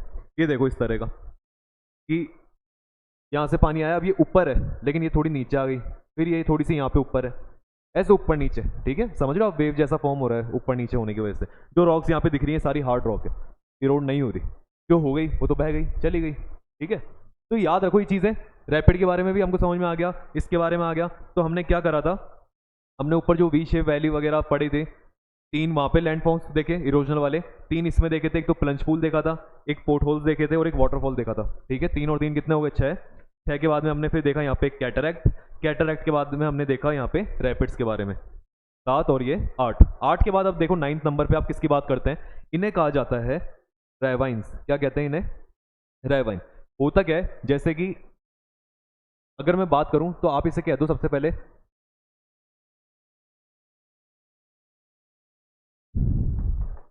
रील्स। रील्स जो होती है बाद में जाके कन्वर्ट टाइम में हो जाती है रेवाइंस में, या गलीज में, गलीज भी आता है इसके बीच में, अभी समझ में आएगा, देखो क्या बताता हूँ मैं आपको। गलीज में, गलीज जो होती है वो काई में कन्वर्ट हो जाती है रेवाइंस में, और रेवाइंस जो होते हैं वो काई में कन्वर्ट हो जाते हैं बैड लैंड के अंदर। और बैड लैंड जो होती है उसको हिंदी में क्या कहते हो सर, बीहड़। क्या कहते हो, बीहड़। बात ऐसी है कि जैसे आप चंबल वगैरह वाली जगहों पे जाते हो जहाँ पे चंबल रिवर फ्लो कर रही है, तो होता क्या है, इनके अंदर अचानक ये रिवर ऐसी होती है, हमेशा धीरे धीरे चलती रहती है, लेकिन जब बारिश का मौसम आता है तो इनमें फ्लड आ जाता है, बाढ़ आ जाती है, और इनका पानी वहां से बाहर निकल के दूर दूर तक फैल जाता है। अब दूर दूर तक जब फैलेगा तो वो क्या करता है, वहां की सॉइल के अंदर जब वो पानी जा रहा होता है ना, तो इस तरह के रास्ते बनाता है और सॉइल को काटना चालू कर देता है, जिसकी वजह से मिट्टी खराब होने लग जाती है। जब वो एक बनाया तो हमने उसको रील्स का, एक लाइन बनाई, तो थोड़ी ज़्यादा हुई तो गलीज का, और उससे ज़्यादा हुई तो रेवाइंस का। फिर हमको दिख रहा है कि यार उसने पूरी मिट्टी को इस तरह खराब कर दिया कि बहुत सारी लाइंस बन गई, यहाँ पे मैं कुछ उगा नहीं सकता, कुछ कर नहीं सकता। तो फिर मैंने उस जगह के लिए कह दिया कि तो कैसी जगह हो गई, बैड लैंड हो गई, कुछ भी काम नहीं आएगी। और बैड लैंड को हम क्या कहते हैं हिंदी के अंदर, बीहड़ भी कहते हैं। तो सबसे अच्छा इसका जो एग्जाम्पल होता है वो क्या है, चंबल रीजन। जो चंबल वाला रीजन है वो इसका सबसे अच्छा एग्जांपल है कि चंबल में जब फ्लड आता है तो फैल जाता है वाटर, और जब फिर इसकी वजह से क्या होता है, यहाँ पे गली इरोजन, ऐसे सुना होगा आपने नाम, गली इरोजन देखने को मिलता है ना, सॉइल इरोजन देखने को मिलता है, मिट्टी खराब हो जाती है, क्योंकि मिट्टी देखो चली गई, वो वाटर अपने साथ में मिट्टी को ले गया यहाँ की, और बीच में इस तरह के फीचर्स क्रिएट कर गया। कैसे फीचर है, इरोजनल है, तो ठीक है ना। ये बैड लैंड होती है चंबल वगैरह में, कभी आपकी पोस्टिंग हुए, कभी जाओ वहाँ पे तो देखना इनको जरूर। बात आती है कि ये तो देखा देखा सा लग रहा है, क्या देखा देखा सा लग रहा है, कि पहले सही था, ठीक है, कौन सी एज थी उसकी, यंग एज थी, उसके बाद में यहाँ पे रिवर्स चली तो इसके बीच में काट दी रिवर ने, इसकी कौन सी एज आ गई, मैच्योर वाली एज आ गई, फिर उसको अभी मैच्योर वाली में और कटिंग होने लगी, तो अभी फिर बिल्कुल सारा साफ हो गया, ठीक है। और ये वाली कौन सी एज आ गई इसकी, ओल्ड एज आ गई। सर ओल्ड एज वाली को आपने नाम दिया था, क्या कहा था इसको, पेनी प्लेन। क्या कहा था, पेनी प्लेन। तो ये तो बस पढ़ा हुआ है हमारा पेनी प्लेन कि young age, mature age, old as. इसलिए मैंने आपको पहले वो पढ़ाया था, डेविस का जो मॉडल था वो मैंने आपको इसलिए पढ़ाया पहले, ताकि आपको भी चीज़ देखते ही समझ में आ जाती है, ठीक है। ये देखो इस तरह का कुछ फीचर हमको देखने को मिलता है यहाँ पे, जिसके अंदर चारों तरफ जो है आपको ये खाली खाली दिख रहा है, ये सारा खाली खाली क्या था, यहाँ पे पहले माउंटेन्स वगैरह थे, लेकिन बाद अब ये खत्म हो चुके हैं, है ना। और बीच में आपको जो माउंटेन रह गया, सर ये खत्म क्यों नहीं हुआ, हार्ड रॉक होगी, न्यू ई रोड मना कर दी, ठीक है। तो इसको सर, इसको क्या कहेंगे, इसको आप कह दो मोनेड नॉक। क्या कहते हैं इसे, मोनेड नॉक कहते हैं, ठीक है। मोनेड नॉक क्या होती है, मोनेड नॉक होती है कि जब आपका पूरा पेनी प्लेन बन चुका है, पेनी प्लेन मतलब पूरे माउंटेन्स वगैरह इरोड होके सब कुछ खत्म हो गया वहाँ पे, लेकिन फिर भी एक रॉक जो है वो खड़ी है, स्टैंडिंग स्टिल अब भी, ठीक है, और कह रही है कि मैं इरोड नहीं हुई, क्योंकि मैं कैसी रॉक थी, हार्ड रॉक थी। तो हम उससे कहते हैं कि ठीक है, तुमने अगर इतना बढ़िया काम करा, इतना तुम हार्ड हो कि भाई बचे हो अभी तक, तो कुछ तो डिजर्विंग है, कुछ तो डिजर्विंग है, तो ये लो तुम्हारा नाम क्या रख देते हैं हम, मोनेड नॉक रख देते हैं। तो इसको मोनेड नॉक फीचर कहा जाता है, ये आपको पेनी प्लेन में देखने को मिल जाएगा। आ रहा है समझ में? मैं कह रहा हूँ बस इसके अंदर क्या करो, लैंड फीचर जो दिख रहा है उसका बस नाम पता होना चाहिए आपको, और उसके फॉर्म होने का रीजन जो है आपको खुद को पता होना चाहिए। लिखने की आपको जरूरत नहीं है इसके अंदर ज़्यादा इन चीज़ों को, क्योंकि आपको पता है इरोजन वगैरह पढ़ चुके हैं। अब जैसे डेविस मॉडल पढ़ा तो हमने वहाँ पे देख लिया ये, अब इसके बारे में दोबारा यहाँ पे पेनीप्लेन वगैरह लिखने से क्या मतलब है? उसके बीच में कोई हार्ड रॉक रह गई, मॉडर्न रह गई तो रह गई, हिंदी में लिख दो कि पेनीप्लेन, या इंग्लिश में जो भी है वॉटएवर आप लिख दो वहाँ पे कि क्या होगा अगर ये पेनीप्लेन के आसपास की, पेनीप्लेन जो है पूरा इरोड हो गया लेकिन बीच में कोई रॉक रह जाती है ना, बीच में कोई माउंटेन्स सा फीचर रह जाता है, उस फीचर को अपन क्या कहते हैं? मोनेडनॉक कहते हैं। तो इसमें क्या दिक्कत है? अब देखो ये आ गया। अब सर ये तो मिएंडर है, पढ़ा है हमने मिएंडर्स। मिएंडर्स मैंने बताया था आपको, मिएंडर्स क्या होता है कि रिवर जो होती है वो कभी भी सीधी नहीं चलती, क्योंकि अर्थ घूमती रहती है, उसकी वजह से रिवर क्या होती है अपनी इस तरह से चलती है, और जब इस तरह से चलती है तो सर आपने इस तरह का कुछ बताया था कि यहाँ से अलग हो जाती है, और अलग होते ही एक लेक बन जाती है जिसको ऑक्सबो लेक कहा था, याद आया? तो अभी हम ऑक्सबो लेक नहीं पढ़ रहे, अभी हम सिर्फ किसके बारे में पढ़ रहे हैं? मिएंडर के बारे में पढ़ रहे हैं। किसके बारे में देख रहे हैं? मिएंडर्स के बारे में देख रहे हैं। सर ये होती क्यों है, ऐसे टेढ़ी मेढ़ी क्यों जा रही है?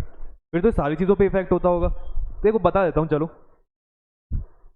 इसके अंदर देखते हैं अपन, समझना है इसको। होता क्या, जैसे मान लीजिए ये जो अर्थ है, अर्थ से हमने एक इक्वेटर खींची, इधर सदर्न हेमिस्फीयर नॉर्दर्न हेमिस्फीयर।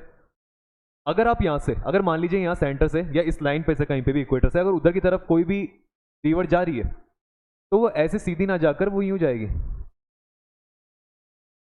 ठीक है? और अगर कोई रिवर इधर से मतलब उधर की तरफ जा रही है सदर्न हेमिस्फीयर की तरफ, तो जब वो इधर जाएगी तो इधर नहीं जा पाएगी, वो थोड़ी सी इधर की तरफ जाती है। आया समझ में? क्यों ऐसा क्यों हो रहा है सर? इसको कहते हैं कोरियोलिस फोर्स। क्या कहते हैं इसे?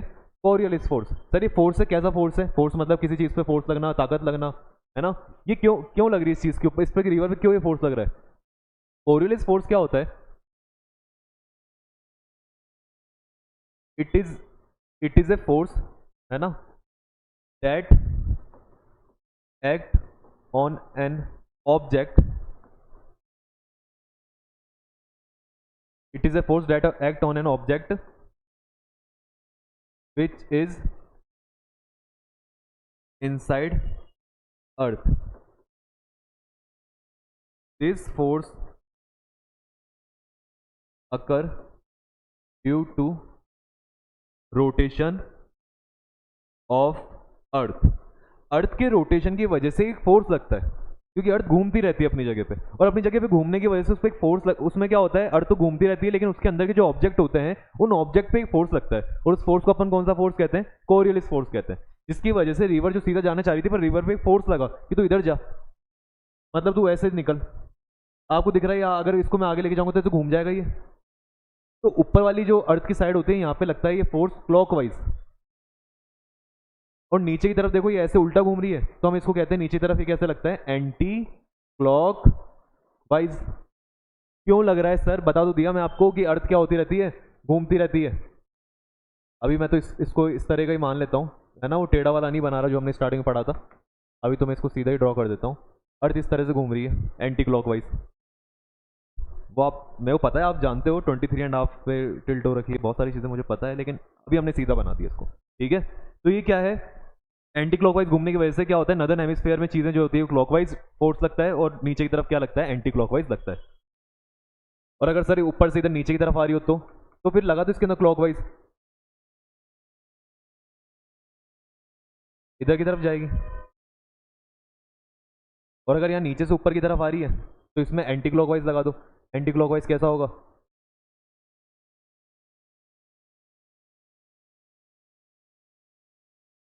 मतलब जाना सीधा चाह रही है पर वो यूं घूम जाएगी, एंटी क्लॉकवाइज।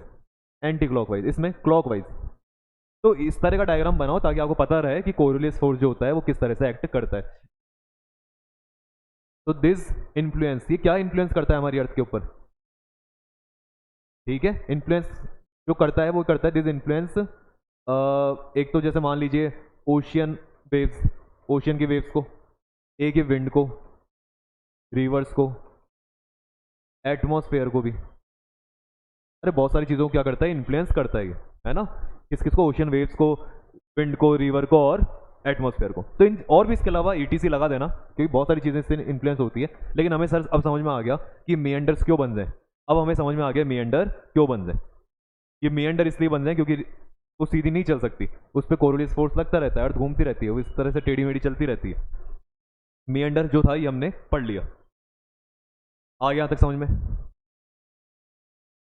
ठीक है, तो ये जो चीज़ें थी वो हमने किसके बारे में देखी? इरोजनल लैंडफॉर्म्स के बारे में पढ़ ली। तो अब स्टार्ट करते हैं रिवर के डिपोजिशनल लैंडफॉर्म्स के बारे में।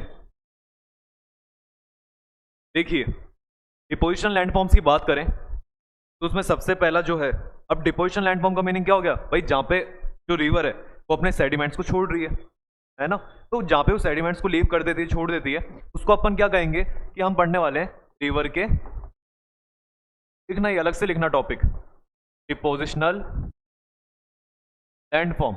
ठीक है, अब रिवर के डिपोजिशनल लैंडफॉर्म को जब पढ़ते हैं तो उसमें कौन कौन से हैं? देखो, सबसे पहला अपन क्या पढ़ेंगे यहाँ पे? Natural levees. क्या पढ़ते हैं पहला? Natural levees. ये नेचुरल लिवीज क्या होती हैं? नेचुरल लिवीज होती हैं, आप इसको कह सकते हो uplifted ridges along the river. River के अलोंग, रिवर के पास में ही जो इसके देखो साइड में अपलिफ्टेड रिजेस होती है ना, आप कभी रिवर की तरफ जाओगे तो वहां पे पास में आपको पहले ऊंची रहती है, रिवर उसके नीचे चलती होती है ना। तो ये जो ऊंचा रिज है थोड़ा सा फॉर्म हो रखा है रिवर के कोने पे। ठीक है, रिवर अगर चलती है तो जैसे मान लीजिए दिख रहा है हमको इसके डायग्राम में कि यहाँ पे थोड़ी सी ऊंची जगह है, ये अलग से बनाने की जरूरत तो क्या है इसे, इसमें दिख रहा है डायग्राम में ये ऊंची जगह है, ये थोड़ी सी ऊंची जगह है। क्योंकि रिवर क्या करती है, अपने जो सेडिमेंट्स होती हैं, जैसे मान लो रिवर कभी तेज चलती है तो सेडिमेंट्स को अपने पास में छोड़ देती है, सेडिमेंट्स को यहाँ पे लीव कर देती है। तो इसकी वजह से क्या होता है, यहाँ पे नेचुरल लिवीज फॉर्म हो जाती है। और इसके बारे में डायग्राम से हमको समझ में आ गया है ना, तो ऐसा कुछ इसके अंदर खास नहीं है, बस ये आपको अपलिफ्टेड रिजेस होती है जो कि आपको अलोंग द रिवर देखने को मिलती है। ठीक है, काम क्या करती है? हेल्पफुल होती है थोड़ी सी, आप कहना है इसके अंदर हेल्पफुल इन प्रिवेंटिंग फ्लड, कि बाढ़ आने से थोड़ा बचा लेती है। कि मान लो अगर रिवर के अंदर पानी थोड़ा सा ही राइज कर रहा है, थोड़ा सा राइज करा तो ये रिजेस इसको बचा लेगी, पानी को बाहर नहीं आने देगी, तो ये हेल्पफुल होती है इन प्रिवेंटिंग फ्लड। इसके बाद अगला और क्या लैंडफॉर्म हो सकता है? ये देखिए, इस तरह का फीचर हमको देखने को मिलता है कि डिपोजिशनल, इसके अंदर क्या होता है, रिवर जो होती है जब वो माउंटेन पे से आ रही होती है तो उसकी स्पीड बहुत तेज रहती है कि बड़े बड़े पार्टिकल सेडिमेंट्स को अपने साथ लेकर आती है। लेकिन जैसे ही वो अपने यंग एज या यंग कोर्स से मैच्योर वाले कोर्स पे आती है तो उस मैच्योर वाले कोर्स के अंदर क्या करती है, वो अपने अच्छे खासे जो बड़े सेडिमेंट्स हैं उनको वहीं छोड़ देती है। तो आपको इस तरह से देखने को मिलेगा कि देखो ये माउंटेन है, माउंटेन में यहाँ से कोई रिवर आ रही थी, लेकिन यहाँ पे आती क्या हुआ, अब थोड़ी सी उसको जो मैच्योर वाली स्टेज है वो आई, और मैच्योर वाली स्टेज आने की वजह से इसने अपने सेडिमेंट्स यहाँ पे छोड़ दिए, और ये जो सारे सेडिमेंट्स है वो इस तरह से रह गए यहाँ पे। तो इन सेडिमेंट्स को अपन क्या कहते हैं? इन्हें हम कहेंगे एल्यूवियल फैंस कह दो और कोन्स। ठीक है, एल्यूवियल फैंस कहते हैं वैसे तो, या एल्यूवियल कोन्स भी आप इन्हें कह सकते हैं, ऐसे फैल जाते हैं आगे, है ना फैंस। तो एल्यूवियल फैंस या फिर कोन जैसी शेप बना रहा है, ये देखो वैसे कोन जैसी शेप की वजह से इसको एल्यूवियल कोन भी कह देते हैं। बाकी इस तरह से फॉर्म होता है ये। यहाँ पे आपको जो सेडिमेंट्स देखने को मिलते हैं उनकी साइज बड़ी होती है, बड़े सेडिमेंट्स होते हैं, क्योंकि छोटे सेडिमेंट्स तो रिवर के साथ आगे चले ही जाते हैं, पर बड़े सेडिमेंट जो होते हैं उस जगह देखने को मिलते हैं, जिन्हें हम कहते हैं एल्यूवियल फैंस। ज़्यादा कुछ नहीं है इसमें भी समझने जैसा, डिपोजिशनल है क्योंकि वो डिपोजिट कर दिया वहां पे। ऐसे डिपोजिशनल लैंडफॉर्म हमको देखो इस तरह का देखने को मिलता है। ठीक है, इससे हम कहते हैं फ्लड प्लेन। क्या कहते हैं इससे? Flood plain. नाम से पता लग रहा है फ्लड मतलब बाढ़ आई होगी, प्लेन मतलब प्लेन के ऊपर, तो सही है। रिवर जैसे किसी जगह से जा रही हो, मान लो प्लेन है वहां पे, अब कभी इस रिवर में अगर बाढ़ आएगी, कभी फ्लड आएगा, तो ये रिवर का फ्लो बाहर की तरफ हो जाएगा, बाहर आ जाएगी रिवर। अब जब रिवर बाहर आएगी तो अपने सेडिमेंट्स भी कहाँ लेकर आ जाएगी? बाहर लेके आ जाएगी। और जब उस रिवर का फ्लो मान लो कम हो गया तो पानी तो सारा रिवर में चला गया, लेकिन सेडिमेंट्स कहाँ रह गए? बाहर रह गए, और वो सेडिमेंट्स वहां पे बाहर आके क्या हो गए? डिपोजिट हो गए। तो डिपोजिट होने की वजह से इसको कौन सा लैंडफॉर्म नाम दिया गया? Depositional landform. और वो कौन होता है? आपका फ्लड प्लेन। ठीक है, जो बातें मैं कह रहा हूँ है ना, जरूरी नहीं मैं लिखवा रहा हूँ, मैं सारी चीजें लिखवा नहीं रहा। तो जो अगर आपको लग रहा है कि हाँ इस चीज से हमको समझ में आ रहा है, वो आप थोड़ा सा नोट कर लेना साथ में। बिल्कुल ऐसा मत छोड़ना कि फ्लड प्लेन लिख के छोड़ दिया, थोड़ा सा उसके बारे में कुछ लिख लेना, या तो मैं कुछ लिखवा दूँ तो वो लिख दिया करूँ, या फिर मैं अगर कुछ कह दिया आपको तो आपको लग रहा है हाँ ये बात है, तो ठीक है, आप उस अपनी लैंग्वेज में आपने लिख ली। तो फ्लड प्लेन के बारे में जैसे आपने इस तरह से लिखा, इसके बाद आप देख सकते हैं ये जो है ये हमको टेरेसेस देखने को मिलती है। ठीक है, ये टेरेस क्या होती है कि रिवर जब आ रही होती है तो रिवर का जो कोर्स था, पहले रिवर मतलब पहले ऊपर से आ रही थी, धीरे धीरे टाइम के साथ में इरोजन हुआ तो नीचे होती चली गई। सर आपने तो उसको कैनियन बताया था, जॉर्ज बताया था, ये इस तरह का क्या बताया आपने कि जहाँ पे आपको टेरिस देखने को मिल रही है, देखो टेरिस से उतरे मतलब सीढ़ियाँ सी देखने को मिल रही है, इस सीढ़ी से उतरे यहाँ उतरे, समझ रहे हो बात को कि टेरिस कैसे देखने को मिल रही है। इसको चलो हम लास्ट में एक टॉपिक पढ़ेंगे उसमें बताता हूँ मैं, ठीक है, क्योंकि टेरिस वैसे नॉर्मली तो हमको देखने को नहीं मिलेगा, क्योंकि वहाँ तो आपको कैनियन देखने को मिलेगा। अब आपको मैंने कैनियन पढ़ा दिया तो यहाँ पे मैं आपको कह नहीं सकता कि उसी वाली तरीके से फॉर्म होएगा। तो इसको चलो एक थोड़ा सा टॉपिक है छोटा सा, उसके बाद उससे इसको डिस्कस करेंगे अपन। तो इस वाले को अभी लीव करते हैं, हाँ इस वाले को समझ लेते हैं एक बार। ऑक्सबो लेक, सर सुना है इसका नाम, हमने सुना है कि कांवड़ करके लेक है बिहार के अंदर, जो कि सबसे बड़ी क्या है, ऑक्सबो लेक है, जो कि कौन से रिवर के पास में मिलेगी आपको, गंडक रिवर जो है, गंडक ही बताया था शायद मैंने, है ना, गंडक रिवर के पास में बताया था, बिहार के अंदर कांवड़ लेक, कंफर्म कर लेना, ये शायद यही बताया था मैंने।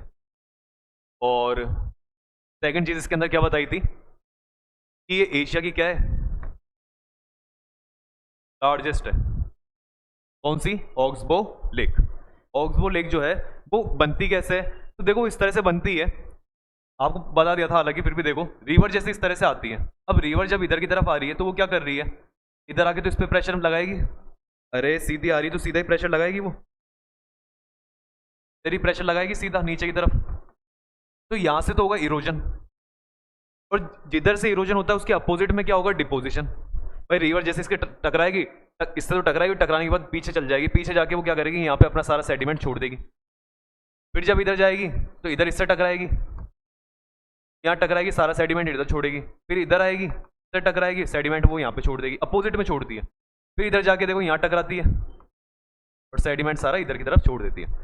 उधर वाली चलो उधर तो वैसे चलता गया तो यहाँ पे इरोजन हो गया, लेकिन हमको इससे मतलब है, इधर वाली साइड से कैसे मतलब है कि जब यहाँ पे इरोजन होगा तो देखो इरोजन होते होते नीचे की तरफ आ गई, वाला पार्ट ऊपर हो गया, और बाद में क्या होगा कि आके और इससे टकराती रहेगी, टकराती रहेगी, टकराती रहेगी, कि वाटर यहाँ टकराता रहेगा जा जाके, की वजह से इरोजन होते होते होते ये जो दोनों पॉइंट है यहाँ पे कुछ भी नहीं बचेगा, सब कुछ इरोजन होकर खत्म हो जाएगा, और सीधी क्या आ जाएगी, यहाँ से रिवर को एक सीधा रास्ता मिल जाएगा।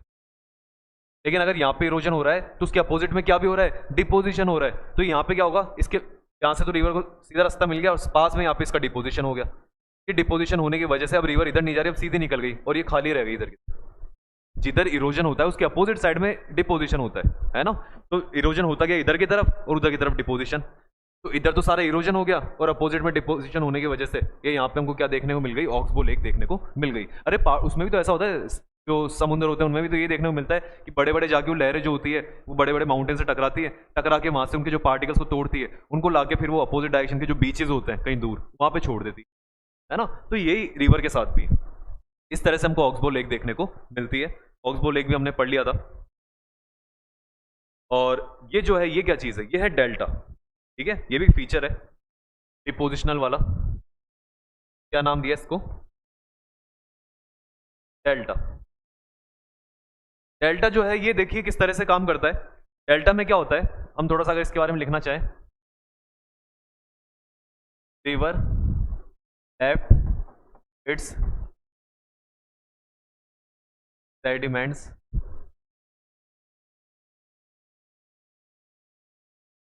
एट इट्स माउथ, अपने माउथ पे, जब माउथ मतलब जहां पे रिवर खाली हो रही होती है वहां पे वो अपने सेडिमेंट्स को क्या कर देती है, लेफ्ट कर देती है, छोड़ देती है, because it can not carry them any more. अब क्योंकि अब उनको और कैरी नहीं कर सकती क्योंकि रिवर ही खत्म हो गई, तो अब सेडिमेंट्स का क्या करेगी, तो सेडिमेंट्स को क्या करती है, वो छोड़ देती है। जैसे देखो यहाँ से रिवर आ रही है, ये रिवर आई, अब इस रिवर ने आगे इसको ओशन मिला, यहाँ पे समुद्र मिला, तो ये रिवर कहीं इधर से चली गई, इधर से जा रही है, लेकिन इसके जितने भी सेडिमेंट्स है ना, ये जा रही रिवर पहले एक साथ थी पूरी, ऐसा मत देखो ये ऐसे लाइनें बनी, नहीं रिवर तो पूरी एक साथ जा रही थी, लेकिन इसे जब सेडिमेंट्स छोड़े तो देखो ये सेडिमेंट्स हमको दिखाई दे रहे हैं, पहले पूरी रिवर एक साथ जा रही थी, पर इसने जब सेडिमेंट्स छोड़े तो देखो हमको सेडिमेंट्स ये दिखाई दे रहा, यहाँ सेडिमेंट्स छोड़ दिए, यहाँ सेडिमेंट्स छोड़ दिए, यहाँ पे आ गए सेडिमेंट, ऐसे सेडिमेंट्स को छोड़ देती है। तो ये हम जो देख रहे हैं इसमें डेल्टा, ये देखो सारा सेडिमेंट है ये जो रिवर ने छोड़ा है यहाँ पे लग। तुम कहोगे कि कभी ये यहाँ भी नहीं छोड़ सकती कि जहाँ से रिवर जा रही है, तो अगर यहाँ भी किसी दिन पैक कर दिया इसने, यहाँ किसी दिन पैक कर दिया इसने, तो अब ये सेडिमेंट्स को फिर यहाँ इधर की तरफ छोड़ेगी, यहाँ पे यहाँ पे यहाँ पे, तो डेल्टा जो है थोड़ा सा और आगे की तरफ खिसक जाएगा। तो इस तरह से डेल्टा फॉर्म होता रहता है ना। और over the period of time, एक लंबे समय बाद हो सकता है उसकी साइज थोड़ी सी क्या हो जाए, बड़ी हो जाए, क्योंकि रिवर अपने सेडिमेंट्स को छोड़ती चली जा रही है। जब यहाँ के सेडिमेंट्स पूरे हो जाएंगे तो फिर आगे के सेडिमेंट्स वहाँ पे स्टोर करना चालू करेगी। लेकिन जो ये एरिया होता है यहाँ पे क्या होता है, ये आपको एक तो वाटर देख, ये मार्शी लैंड, मार्शी मतलब दलदल जैसी, जहाँ पे पानी भी है मिट्टी भी है। मिट्टी तो आएगी क्योंकि सेडिमेंट्स छोड़ रखे हैं, पानी है क्योंकि रिवर है, ठीक है। मार्शी लैंड होते हैं। सबसे बड़ा जो डेल्टा है वो कौन सा है, सुंदरबन डेल्टा, ठीक है। तो अपन कह सकते हैं लार्जेस्ट डेल्टा। सबसे बड़ा डेल्टा कौन सा बनता है, सुंदरबन डेल्टा। दो नदियां बनाती है, एक तो गंगा और एक ब्रह्मपुत्र। तो गंगा ब्रह्मपुत्र जहाँ पे मिलती है और मिलने के बाद में फिर वो क्या होती है, जहाँ पे जाके अरेबियन सी के अंदर, गंगा और ब्रह्मपुत्र कहाँ पे, अरेबियन में, sorry sorry bay of Bengal में, बे ऑफ बंगाल के अंदर। तो वहां पे जब जाके गिरती हैं तो वो क्या करती है, अपने सेडिमेंट्स को वहीं छोड़ देती हैं, और सेडिमेंट्स छोड़ती है वहां पे क्या फॉर्म कर देती है, डेल्टा। सुंदरबन डेल्टा है जहाँ पे आपको आपका नेशनल एनिमल देखने को मिलता है, बंगाल टाइगर देखने को मिलता है ना। फेम अच्छी जगह है, बहुत रिच है। तो सुंदरबन डेल्टा के बारे में हमने देख लिया। बात आती है और कहाँ देखने को मिलता है, और आपको जैसे हर बड़ी नदी पे देखने को मिलेगा। अगर आप नाइल रिवर पे देखोगे तो आपको वहां भी देखने को मिलेगा, लेकिन वहां पे आपको फिर कौन से समुद्र में गिरता हुआ, मेडिटेरेनियन जो सी है,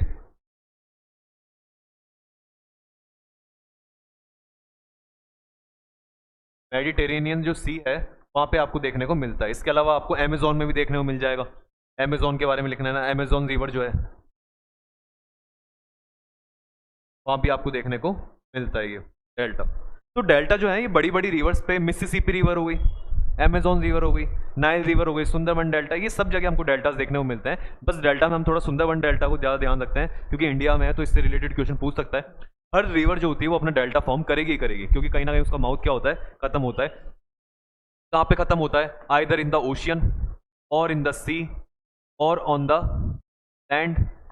लैंड के ऊपर भी तो खत्म हो सकता है, कुछ रिवर लैंड के ऊपर ही खत्म हो जाती है, सीजनल रिवर। जैसे राजस्थान के अंदर कौन सी रिवर मिलती है, ये लूनी रिवर जो हो गई, ठीक है। ये रास्ते में चलती चलती क्या हो जाती है, ड्राई अप हो जाती है, खत्म हो जाती है। तो लैंड के ऊपर खत्म हो जाती है, या फिर जैसे ओशियन सी लैंड, या फिर इसके अलावा अनदर रिवर किसी दूसरी रिवर में जाके मान लो मिक्स हो गई, ठीक है। ऐसे टाइम पे क्या हो, या फिर कोई रिजर्वर लिख दो, लेक लिख दो, मतलब वाटर रिजर्व के अंदर, वाटर रिजर्वर जो है उसके अंदर जाके क्या होती है, वो खत्म हो जाती है और वहां पे अपना जितना भी सेडिमेंट होती है उसको लीव कर देती है, छोड़ देती है। तो ये हमने देखा डेल्टा के बारे में। मैंने बताया था आपको एक वो जैसे ब्रैकिश वाटर वाली बात लिखने वाला था मैं, तो उसको मैंने क्यों छोड़ दिया था। हमें एक देखने को मिलती है, इसे कहते हैं एस्टुअरी। क्या कहते हैं इससे, एस्टुअरी। एस्टुअरी का मतलब क्या होता है, नॉट मच सेडिमेंट्स, ठीक है। ज्यादा सेडिमेंट्स देखने को नहीं मिलते यहाँ पे। यहाँ पे आपको इस तरह का देखने को नहीं मिलेगा। यहाँ पे क्या देखने को मिलेगा, इस तरह का कि रिवर गई और जाके सीधी समुद्र में क्या हो गई, मिक्स हो गई, कोई डेल्टा वगैरह ज्यादा क्रिएट नहीं, मतलब ज्यादा सेडिमेंट्स वहां पे नहीं छोड़ रही।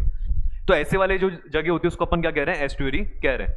अब एस्टुअरी जो होती है वहां पे सेडिमेंट्स क्यों नहीं होते, क्या इसमें पूरा लिख दूं, not much sediments at the mouth of the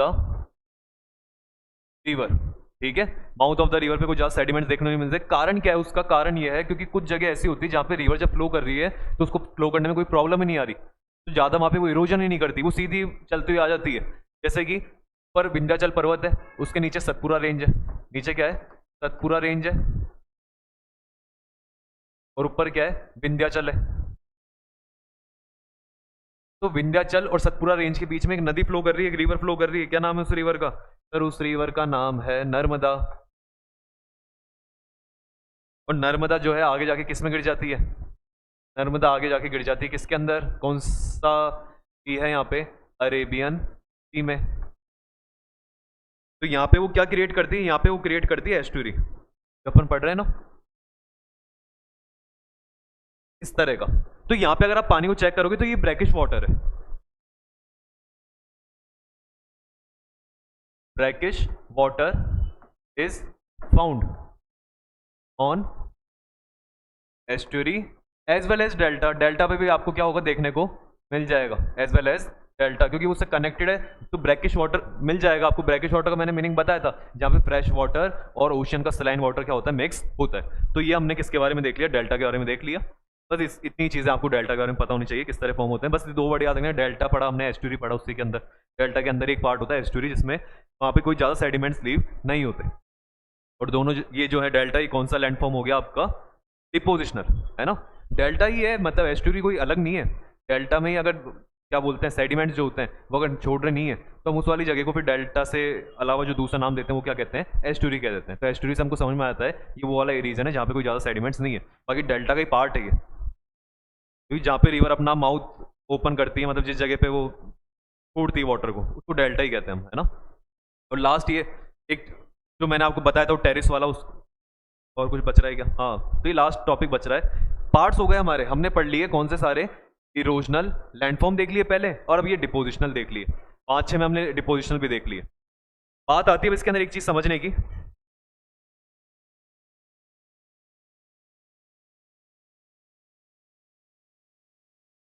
इस टॉपिक को कहते हैं, ये उसके चक्कर में समझा रहा हूँ, टेरिस वाला रह गया था अपना एक, उसकी वजह से, रेजुविनेशन। क्या कहा मैंने, रेजुविनेशन। रेजुविनेशन का मतलब है दोबारा वो दौर आना, ठीक है, दोबारा वो समय आना जैसे समय पहले था। तो ये यहाँ पे सारी ज्योग्राफी में क्यों आ गया, हिस्ट्री होती समझ में आता। रेजुविनेशन यहाँ क्यों पढ़ा रहे हो, रेजुविनेशन यहाँ इसलिए पढ़ा रहे हैं क्योंकि होता क्या, नदी का भी दोबारा दौर आ जाता है। दौर कैसे कि नदी जब ऊपर से आ रही है तो यूथ स्टेज में होती है, फिर मैच्योर में आती है, उसके बाद में वो ओल्ड में आ जाती है कोर्स के अंदर। लेकिन अगर उस ओल्ड कोर्स को दोबारा यूथ वाला मिल जाए, वहां से पावर दोबारा उसका फ्लो तेज हो जाए, तो वो कहते हैं रेजुविनेशन, कहते हैं उस वाले चीज को। अब देखो रेजुविनेशन को जब पढ़ते हैं तो इसमें क्या चीज है, सबसे पहले आप कहते हो होता कैसे है ये, तो सर होता ऐसे, अपलिफ्टमेंट ऑफ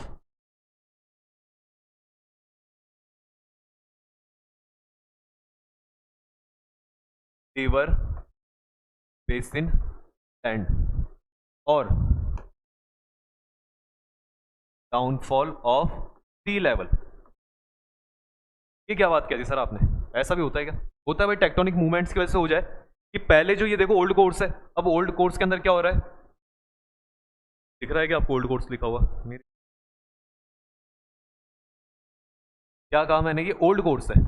ओल्ड कोर्स मतलब रिवर अब आराम से धीरे धीरे आ रही है और यहाँ पे आके डेल्टा क्रिएट कर रही है, फैल गई, आके डेल्टा क्रिएट कर दिया, धीरे धीरे आके यहाँ चली गई। लेकिन किसी कारण से ऐसा हुआ कि या तो ये रिवर बेसिन वाला एरिया जो लैंड है ये राइज कर गया ऊपर की तरफ, अपलिफ्ट हो गया, ये जो सी का लेवल है ये नीचे की तरफ चला गया। दोनों में से एक काम हो गए टेक्टोनिक मूवमेंट की वजह से।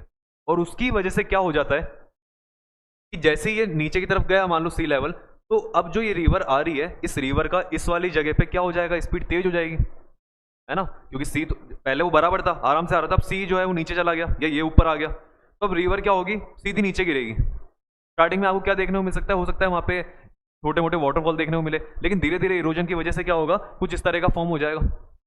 ये रिवर आ रही है अब यहाँ पे, लेकिन यहाँ पे आके उसकी स्पीड तेज हो जाती है, स्पीड तेज हो रखी है क्योंकि अब उसको एक स्लोप मिल गया, उसकी स्पीड तेज है, उसको एक स्लोप मिला हुआ है, जिसकी वजह से उसने अच्छा खासा इरोजन कर दिया। और इस अच्छे खासे इरोजन को अपन क्या कहते हैं फिर यहाँ पे, कि रिवर जो थी पहले ओल्ड कोर्स पे थी, लेकिन यहाँ पे उसको क्या मिल गया, उसका फिर यूथ वाला या यंग वाला, यूथ तो क्यों लिखेंगे अपन, यंग लिख देते, कैसा कोर्स मिल गया उसको यहाँ पे, यंग कोर्स। तो आप लिखते हो upliftment of river basin land, या फिर दूसरा क्या लिखते हो, डाउनफॉल ऑफ सी लेवल। इसकी वजह से क्या होता है, river gets its old young energy back and do और इरोजन, और ये और इरोजन करती है। अब इस और इरोजन की वजह से क्या होता है, यहाँ पे फिर नए फीचर्स फॉर्म हो जाते हैं, जैसे कि इसको ये जो जगह है ये वाली, जहाँ से ये ओल्ड वाला जो पार्ट है, ठीक है, जहाँ से ये जो ओल्ड वाला पार्ट है और जो न्यू वाला पार्ट है, ठीक है, इसको मैं कह दूंगा ऊपर वाले को ओल्ड फ्लड प्लेन, पुराना वाला फ्लड प्लेन है। और जो नीचे बन रहा है यहाँ पे क्रिएट हो रहा है, ये कैसा है, न्यू फ्लड प्लेन है। और इन दोनों को जो सेपरेट करने वाली जगह है, जगह को अपन कहते हैं, ये पूरा जो है ना ये सेपरेट कर रहा है, इसको कहते हैं निक पॉइंट। क्या कह दिया इसको, निक पॉइंट कह दिया, KNICK निक पॉइंट इसको कह दिया। और इसके अलावा यहाँ पे भी देखो मिएंडर बन रहे हैं, ठीक है, तो यहाँ पे न्यू मिएंडर्स फॉर्म होते हैं, ऊपर अलग मिएंडर है, यहाँ पे अलग मिएंडर है। यहाँ पे निक पॉइंट देखने को मिलेगा, हो सकता है निक पॉइंट पे आपको वाटरफॉल गिरता हुआ दिख जाए, क्योंकि वो अलग है ना, ओल्ड वाला अलग है, न्यू वाला नीचे की तरफ है, तो ओल्ड वाले से रिवर आके अब नीचे गिर रही है, तो वाटरफॉल देखने को मिल सकता है निक पॉइंट पे, तो वहाँ भी हो सकती है इस तरह की चीज़। और आप इसके अंदर टेरिस, जो मैंने कहा था आपको कि जो ये यहाँ पे जगह दिख रही है ना, यहाँ पे क्या होता है, टेरिस फॉर्म होते हैं, फिर टेरिस से बन जाते हैं। अब आपको अगर ये चीज़ समझ में आई हो, ठीक है, रेजुविनेशन जो टॉपिक है, तो आप इसको समझो, देखो अब आपको समझ में आ जाएगा सर ये कैसे बनी। अब हमको समझ में आ रहा है ये पहले ऊपर एक साथ रही होगी, ऊपर से रिवर फ्लो हो रही होगी, पर किसी कारण से ये नीचे आ गया, या फिर जो समुद्र का लेवल था वो नीचे चला गया, थोड़ा सा पार्ट नीचे आने की वजह से रिवर का फ्लो यहाँ से तेज हुआ, तो इसने रिवर ने काटना चालू करा। अब ये रिवर क्या है, इसे काट रही है, देखो, और इस तरह के हमको फिर यहाँ पे टेरिसेस देखने को मिलते हैं, ठीक है। तो ये जो टेरिसेस है इन्हें हम इस वाले फीचर के अंदर डालते हैं, जो इरोजन वाले के अंदर, ठीक है, इरोजन के अंदर आएगा ये टेरिस। अभी अपन कौन सा पढ़ रहे थे,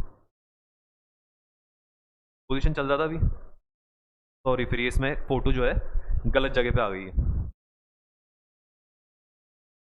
क्योंकि क्रिएट काहे की वजह से हो रहे हैं, टेरिस ये ऊपर से रिवर आ रही है, रिवर आके यहाँ पे इरोजन कर रही है, इरोजन की वजह से क्रिएट हो रहा है ये, तो आप इसको इरोजन वाले में लिख लेना, टेरिस वाले को, ये यहाँ पे गलती से आ गई फोटो। पर हमने इसका रीज़न भी देख लिया। रीज़न हमने क्या देखा कि रेजुविनेशन वाली जो चीज़ है, रेजुविनेशन मतलब उसको पुरानी अपनी वो जो रिवर, उसको पुरानी यंग एज वापस मिल जाना, या तो रिवर वो सी लेवल जो है नीचे की तरफ चला गया, या फिर जो लैंड है वो ऊपर की तरफ आ गई। तो इस तरह की जो चीज़ें हैं ये सारी हमने देख ली। तो यहाँ पे जो रिवर वाला पार्ट है खत्म होता है, ये रिवर वाला है, यही सबसे बड़ा था इसके अंदर। बाकी आगे भी आएंगे, उनको भी अपन इस तरह से कंप्लीट करेंगे। हमने इरोजनल लैंड फॉर्म देखे रिवर के, डिपोजिशनल लैंड फॉर्म को देखा, ये टेरिस वाला जो है आप इसको थोड़ा सही कर लेना, या मैंने आपको बता दिया यहाँ पे। तो ऐसी चीज़ें हमने सारी कवर कर ली रिवर से रिलेटेड। अब अगला जो टॉपिक है उसके अंदर हम देखते हैं कि कौन से वाले फीचर्स को पढ़ेंगे। रिविजन करना, पढ़ते रहना। मिलते हैं अगली क्लास में, तब तक के लिए गुड बाय।